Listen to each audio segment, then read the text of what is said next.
Are you using a ketamine infusion drip in your practice? Do you think you should be?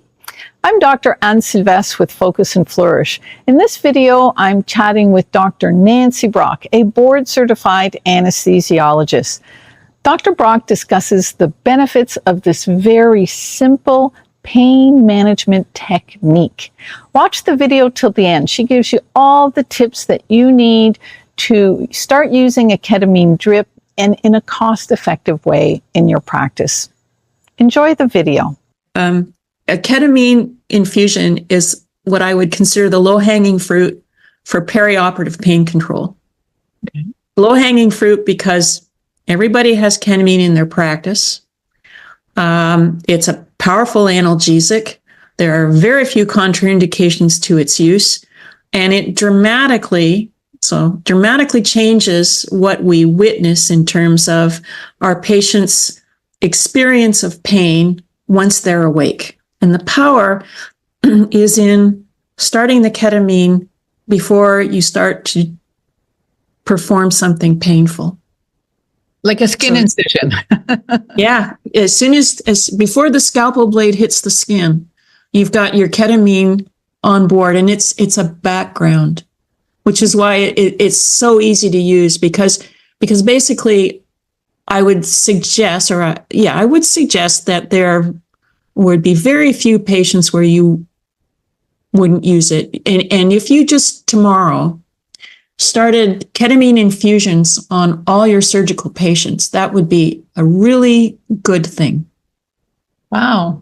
So you would start it sometime after induction, before the scalpel hits the skin, and you would end it when you turn off the inhalant or sometime later. Let's say we have a cruciate repair surgery. I'm going to say something maybe a little more intense than a neuter.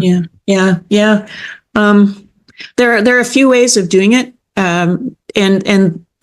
My techniques for when to turn the ketamine off, my techniques they kind of go in two different directions. One direction, if my patient already has a local block on board, and another direction if there's no local block.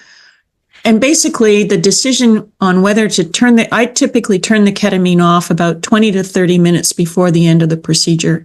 But that's not etched in stone. I basically look at what the surgeon is doing and figure that by the time we get to the sub-Q closure, that's a really good time to stop the ketamine, because in my mind, the worst of the surgical pain is over. And that's really what the ketamine was there for. It's done its job. It was there to get the patient through the worst of the pain. And now it's time to discontinue it. But let's say you've got a patient, for the sake of argument, that you're dealing with, acute abdominal disease, where you've done an exploratory laparotomy.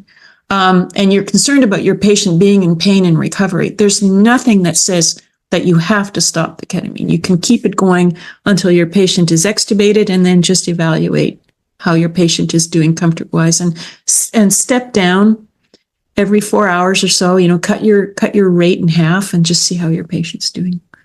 So, one that's interesting. I love hearing that. It's really to get them through that really painful part of the surgery. That was interesting. Just very briefly, can you describe for me how ketamine works? It's got to be different than the opioids, I would think, right? There are two main, points I would make on that without going too far down into the rabbit hole of receptors. But the ketamine works on the NMDA receptor, which we've all heard about. So I won't say anything more about that. But it is a non-opioid receptor. Right. So that's one way that ketamine works differently. And that's important because it means that you can use ketamine and opioids and address the pain through different mechanisms. But the other is that it's dissociative.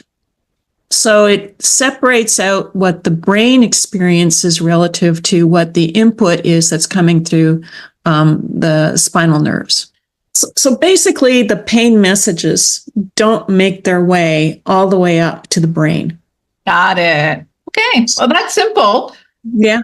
Simple and powerful, and it makes me understand how now it can relate to all the other drugs when would you not want to use ketamine? Is there a particular patient or situation where you would say, oh, no ketamine for this guy? Well, I mean, it's not, it's not so much that ketamine would be harmful. And I think that's a concern on the part of many people that, we think about ketamine and its effect on the CNS and its effect on the brain specifically, and its effect on the heart.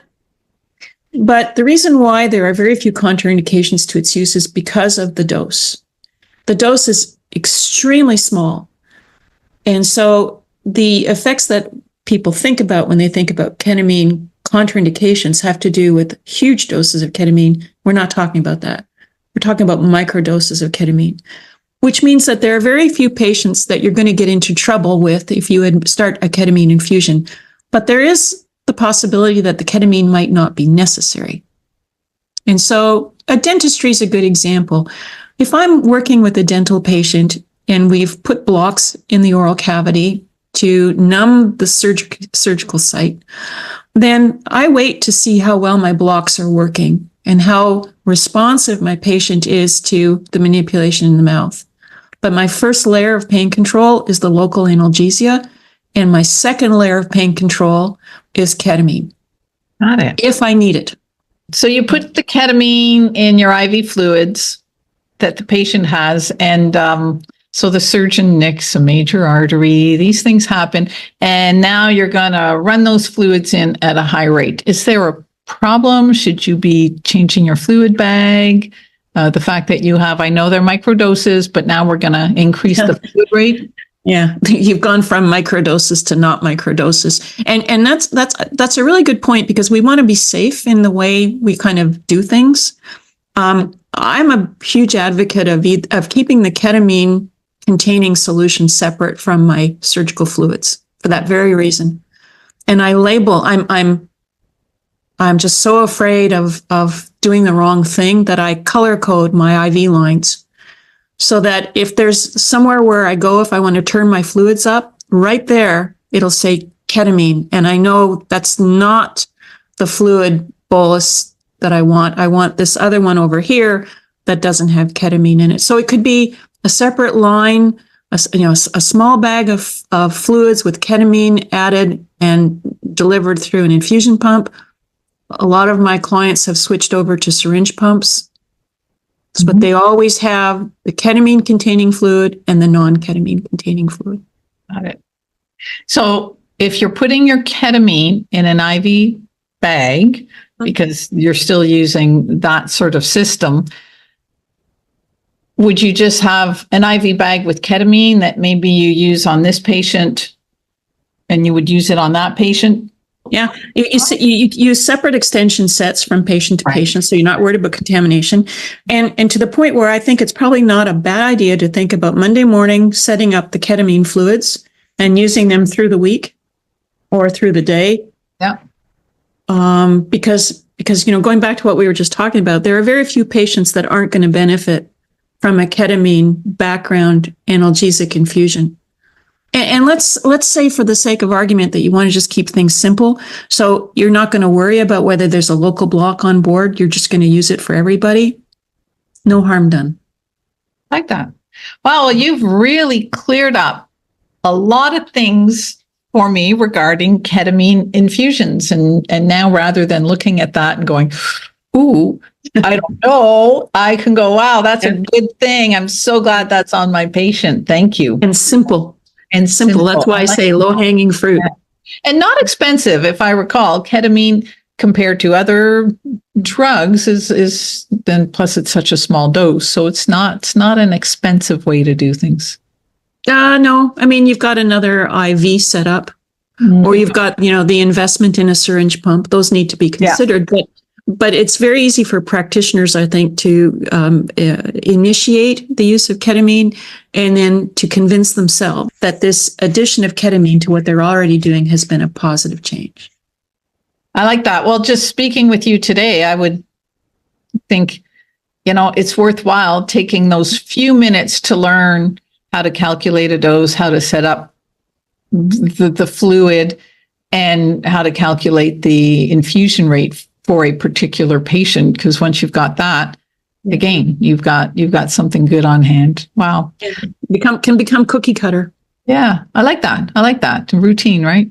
Yeah. Well, thank you, Nancy. Thank you for your insight and your words of wisdom and inspiration to even a surgeon to start using something new. I hope you found this video helpful. Please hit the like button and subscribe to our channel.